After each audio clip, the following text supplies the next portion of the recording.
በስመ አብ ወወልድ ወመንፈስ ቅዱስ አሐዱ አምላክ አሜን። የተወደዳችሁ የተከበራችሁ የልዑል እግዚአብሔር ቤተሰቦች እንደምን አላችሁ?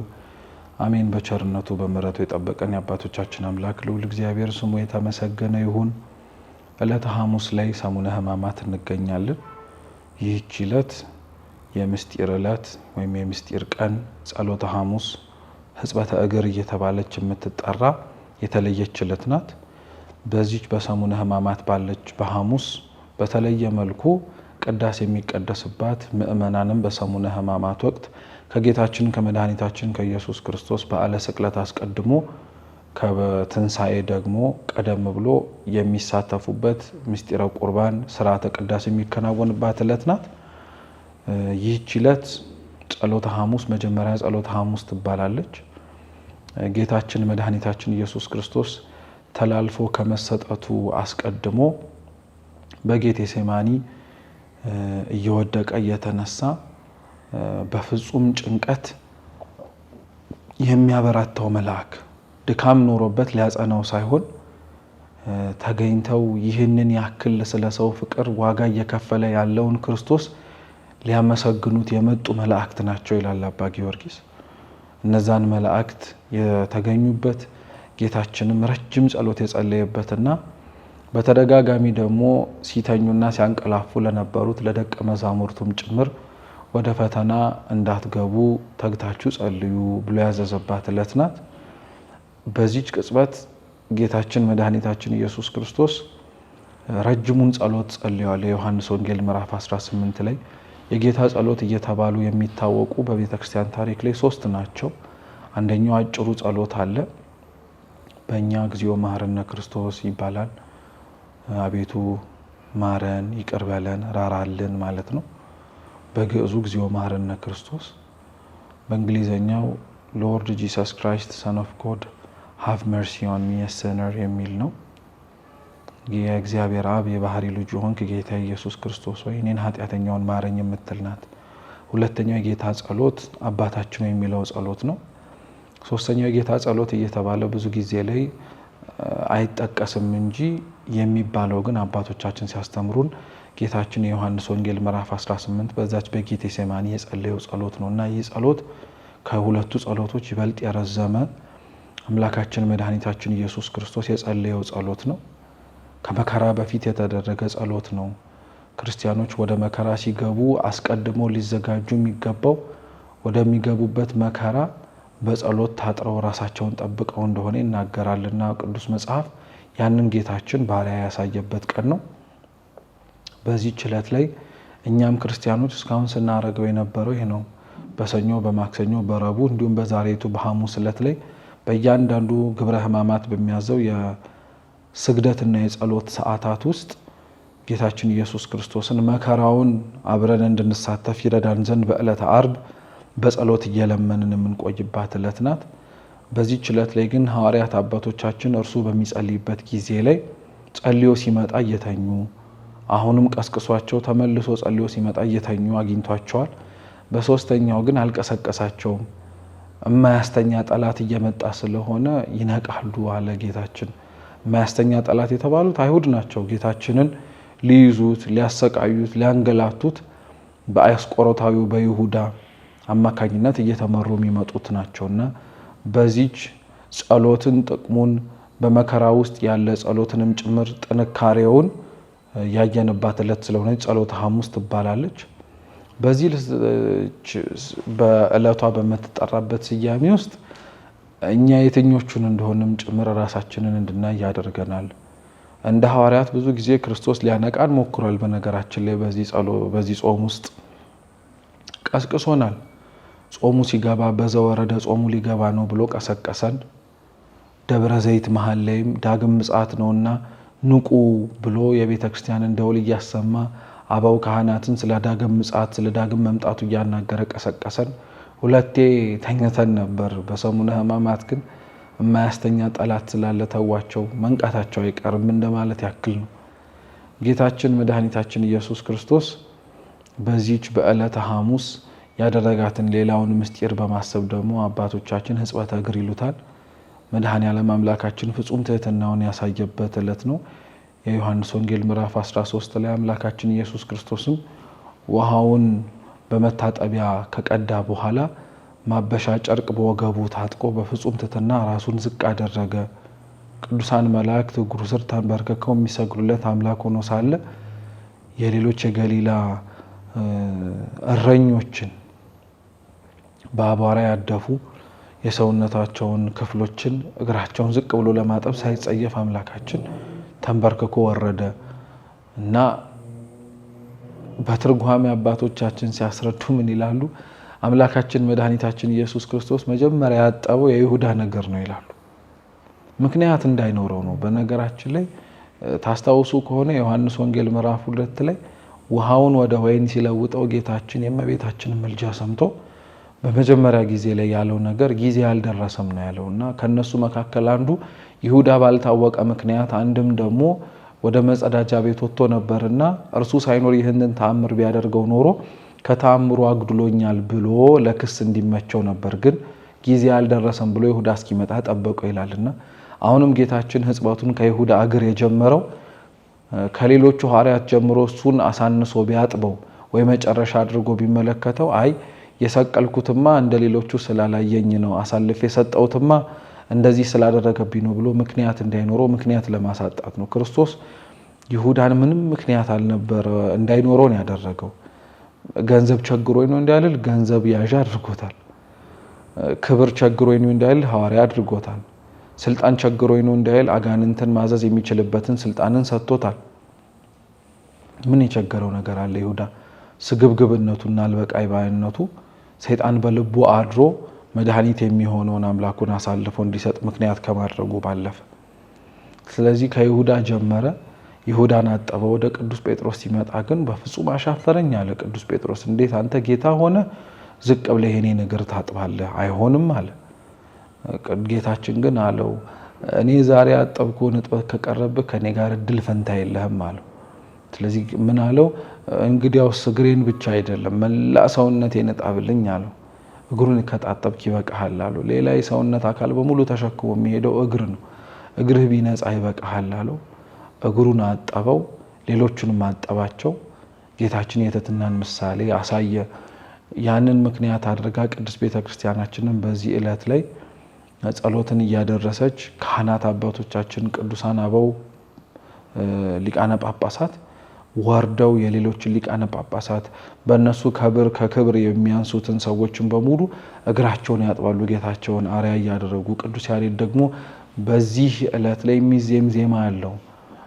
ሐዋርያቲሁ ከበበ እግረ አርዳኢሁ አጠበ ሐጸበ ኮኖሙ አበ ወእመ ወመሃሮሙ ጥበበ እያሉ ያዜማሉ ሊቃውንት። ሐዋርያት አባቶች እግራቸውን ከበው እሱም ከቧቸው እናታቸው አባታቸው ሆኖ ጥበብን አስተማራቸው። ያስተማራቸው ጥበብ ትሕትና ነው።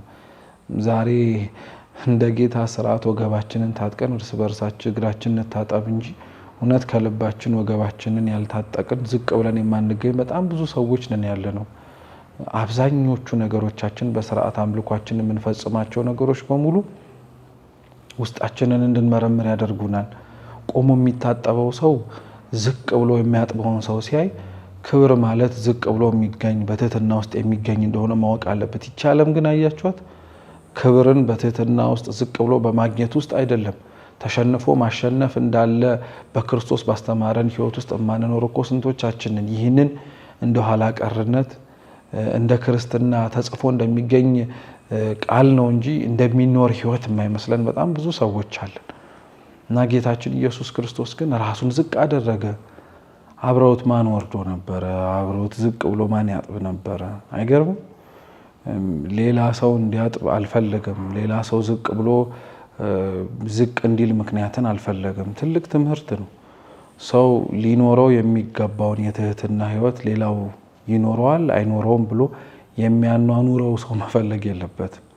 ጌታችን የሐዋርያቱን እግር ስር ለማጠብ ዝቅ ሲል አብሮ የሚያስተጣጥበው ሰው አልፈለገም። ሰው አሁን በነገራችን ላይ እኛ እኮ እየተቸገርን ያለ ነው። የሚያኗኑረን ሰው እንፈልጋለን። መፈለጋችን ክፋት ምናልባት ላይሆን ይችላል። ግን የሚያኗኑረን ሰው እስከሌለ ድረስ አንኖረውም ማለት ግን ያስጠይቀናል። በጣም አድርጎ በእግዚአብሔርም ዘንድ ውስጥ ሐዘን ውስጥም እንድንገባ ያደርገናልና የጌታችን ዝቅ ማለቱ የሚገርመን እንደዛ ነው። አምላካችን ኢየሱስ ክርስቶስ ዝቅ ብሎ የሐዋርያቱን እግር ካጠበም በኋላ ነገራቸው። ያረኩትን አያችሁ አላቸው። እናንተ መምህር ነህ ጌታ ነህ ትሉኛላችሁ፣ ልክ ብላችኋል።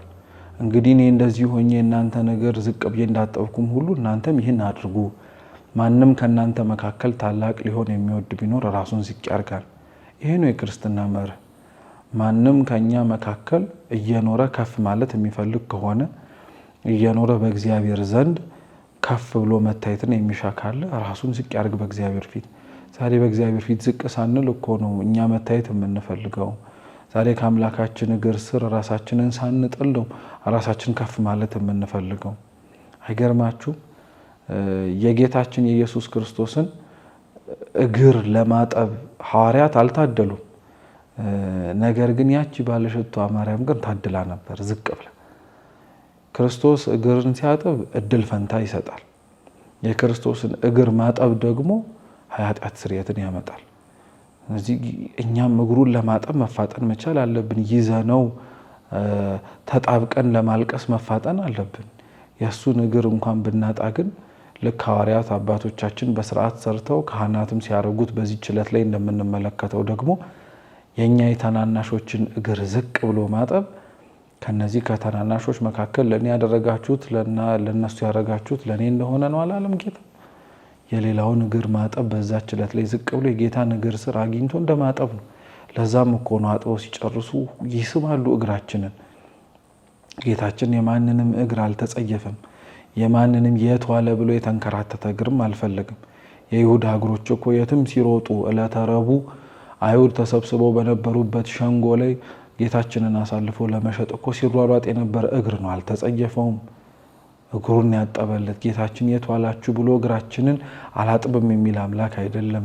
ዝቅ ብሎ ያጥበዋል። ከኃጢአታችን ሰውነታችንን ለማንጻት የንስሐን ውሃ ሁላችን ላይ ያፈስብናል። ነገር ግን እኛ የሚፈስብን የንስሐ ውሃና ርኅራሄ ለሌላው ማሳየት ከከበደንና ማሳየት ካቆምን በጣም ሰንብተናል።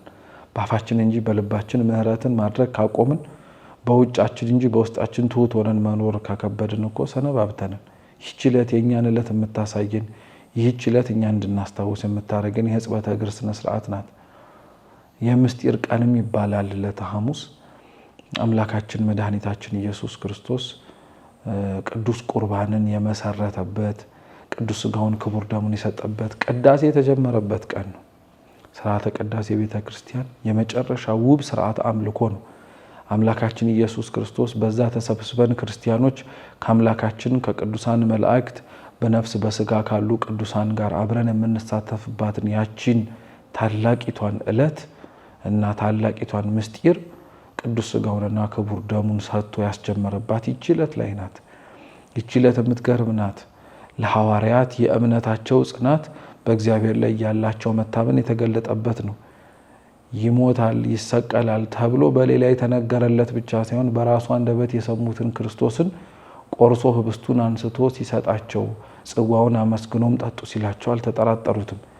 ሐዋርያት ሳይሞት እንደሞተው ሆኖ የተሰጣቸውን ቅዱስ ሥጋ ክቡር ደም ያልተጠራጠሩ ዛሬ ላይ የአምላክ ቅዱስ ሥጋና ክቡር ደም ሊያውም ሞቶ ከሙታን መካከል ተነስቶ ምስጢሩን የምንፈጽም ቤተክርስቲያን ውስጥ ያለን ሰዎች ተጠራጠርን ቢባል እንዴት አያስደነግጥ፣ እንዴት አያሳፍር፣ እንዴትም ጭምር ጭንቅ ውስጥ አይከትም። በዚህ ዕለት ላይስ ቅዳሴያችን እንዲህ አይደል የሚለው? በሰርጉ ዕለት ተገኝቶ የራሱን ሥጋ አርዶ ብሉልኝ ጠጡልኝ የሚል ሙሽራ ከክርስቶስ ውጭ የት ይገኛል ይላል። አምላካችን ኢየሱስ ክርስቶስ ፍቅሩን የገለጠልን በአንደበቱ ብቻ አይደለም፣ ሥጋውንና ደሙን እንድንበላ ጭምር እስከ መስጠትን ጭምር ድረስ እስከዚህ ጥግ ሄዶልናል። በዛች ዕለት ላይ ተገብቷቸው ሰውነታቸውን ንጹሕ አድርገው ሐዋርያት እንደተቀበሉት ሁሉ ከሐዋርያት መካከል የነበረ ይሁዳም ተቀብሏል። አይገርምም? አላፈርም። እግሩን ሲያጥበው አልተሸማቀቀም እኮ ይሁዳ። ቅዱስ ሥጋውን ክቡር ደሙንም ሲቀበል አልደነገጠም። ከእናንተ መካከል አንዳችሁ አሳልፋችሁ ትሰጡኛላችሁ ሲል እኔ ሆንን ብሎ አልጠየቅም። ማን ነው ብሎ እንደማያውቅ ሆኖ ነው የሄደው። ይሁዳ በጌታችን ላይ የተዘባበተበት ልክ፣ ይሁዳ በጌታችን ላይ ጥፋቱን ሳያምን የዘለቀበት ልክ እኛ አይደለን? በብዙ በተንከራተትንበት እግራችን እንዳልሮጥን ሆነን ክፋት እንዳልሰራን መስለን የመጣን አሳልፈን ለብዙ ነገር ከሰጠነው በኋላ ታምን እንደተገኘን አስመስለን የቆምን ይሁዳ እኮ ወዳጆቼ ጌታችን ኢየሱስ ክርስቶስን በ30 ብር ነው የሸጠው። እኛ ብናገኘው ከዛ በታች እንዲሁም በነፃ እንሰጠውን ብላችሁ ነው? እንደኛማ ክፋት ብርም ጭምር አንጠብቅም፣ አያዋጣምም ብለን እንገፋው ነበር። ይህንን ስንል ለቃላት ማሳመሪያ አይደለም፣ ግን ሳይከፈልበት በነፃ የተሰጠንን ቅዱስ ሥጋውንና ክቡር ደሙን ሊያውም ብዙ ክብር ሊያጎናጽፈን የሚችለውን አለመቀበልና መግፋት ከይሁዳ በምን ይተናነሳል? አያስፈልገኝም ብሎ መናገርስ ከዚህ ከይሁዳ ከጨካኙ ልብ በምን ያንሳል? የኛ አሳሳብ ይሁዳ በዛች ዕለት ላይ ብዙ እግዚአብሔርን ሊያሳዝን የሚችል ነገር አደረገ። ግን እርሱን አስደንግጦት አንተን የምትሸጠኝ ብሎ ከመናገር ይልቅ የሌሎቹን ሐዋርያት ልብ አስደነገጠ። በእነሱ መደንገጥ እሱ የሚመለስ ከሆነ በእነሱ መታጠብ ሳይሆን እሱ ቀድሞ ያንን ውሃ በመንካቱ ልቡ የሚሸነፍ ከሆነ የእሱን እግር ስር ዝቅ ብሎ መገኘቱ የሌላውን እግር ስር ዝቅ ብሎ እንደመገኘቱ ሳይሆን እኔ እንዲህ አድርጌበት እሱ እንዲህ ያደርገኛል ብሎ ልቡን ያሸንፈው ከሆነ ብሎ እኮ ነው። ታዲያ ክርስቶስስ ልባችንን ይሸነፍ ከሆነ ብሎ እንደ ይሁዳ ዝቅ አላለልንም? ለእኛስ ክርስቲያኖች ብሎልናል እኮ። እኛ ዝቅ ማለቱን እንደ ንቀት፣ ዝምታውን ትዕግስቱን እንደ ዝምታ፣ ቸርነቱንና ርኅራኄውን ደግሞ የለም ብለን እንደማሰብ አድርገን ነው እንጂ እንዲህ ጥንክር ብለን በሕይወታችን መነጽር ውስጥ ይህንን ሳምንት ራሳችንን ማየት የሚያስፈልገን ቅዱስ ጳውሎስ እንዳለው ነው። ሞቱን በሚመስል ሞት ካልተሳተፍን በቀር ትንሣኤውን በሚመስል ትንሣኤም ልንነሳ አንችልም እና በብዙ ነገሮች የሞትን ሰዎች ነን። ቆመን መራመዳችንን አንየው። በብዙ ነገር የታጣን ሰዎች ስለሆነን ራሳችንን ማግኘት እንድንችል ሊያደርገን የሚችል ሳምንት ስለሆነ ነው። ስለዚህ በዚች ሳምንት ባለች በዕለተ ሐሙስ ሐዋርያት እግራቸውን መታጠባቸውን አይተን በትህትና ጌታችን ቅዱስ ሥጋውን ክቡር ደሙን መስጠቱን ተመልክተን ደግሞ የፍቅርን ልክና ጥግ ጸሎትን ከመከራ በፊት ማስተማሩን አይተን የጌታችን ኢየሱስ ክርስቶስ የሚሰቀልባትና ተላልፎ የሚሰጥባት ይህቺ ምሽት መድረሷን አውቀን ተግተን የምንጸልይበት ሰዓት እንደደረሰች የምናውቅበት መሆን መቻል አለበት። እስከ ሐሙስ ድረስ እዚህ ደርሰናል።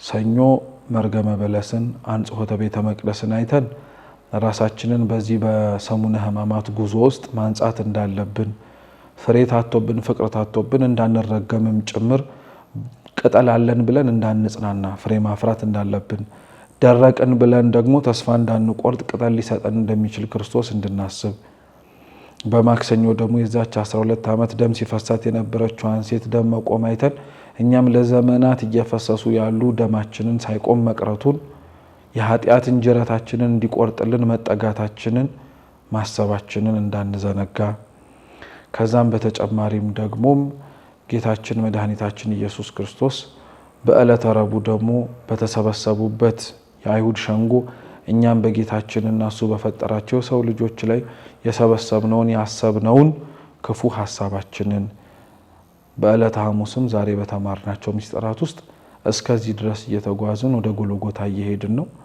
ቀጣዩ መገናኛችን የሚሆነው እንደ እግዚአብሔር ቅዱስ ፈቃድ ጎልጎታን የሚሆነው እንበለ ደዌ ወሕማም እንበለ ጻማ ወድካም አመ ከመ ዮም ያብጽሐነ ያብጽሕክሙ በፍስሐ ወበሰላም ወስብሐት ለእግዚአብሔር።